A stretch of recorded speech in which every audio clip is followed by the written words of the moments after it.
Guest enquiry വന്നു, 2 adult 2 children എന്ന് പറഞ്ഞു. അപ്പോൾ ഉടനെ 4 പേരുടെ റേറ്റ് പറഞ്ഞു കളയുന്നുണ്ടോ? അല്ലെങ്കിൽ കുട്ടികൾക്ക് ചാർജ് ഇല്ലെന്ന് കരുതുന്നുണ്ടോ? ഇവിടെ ആദ്യം ഒരു ചെറിയ ക്വസ്റ്റ്യൻ ചോദിക്കണം, കുട്ടികളുടെ ഏജ് എത്രയാണ് എന്ന്.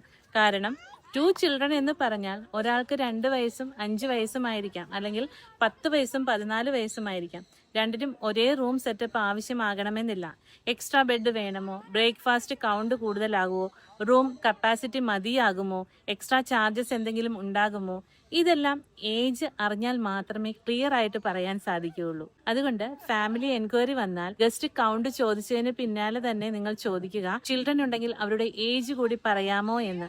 അതിനുശേഷം മാത്രം ടോട്ടൽ റേറ്റ് ക്ലിയർ ആയിട്ട് കൊടുക്കുക. ബുക്കിംഗ് സമയത്ത് റേറ്റിനെ കുറിച്ച് ആർഗ്യുമെന്റ്സ് വരുന്നത് പലപ്പോഴും റേറ്റ് കൂടുതലായതുകൊണ്ടല്ല, ആദ്യം തന്നെ കാര്യങ്ങൾ ക്ലിയർ ആയി ചോദിക്കാത്തത് കൊണ്ടാണ്.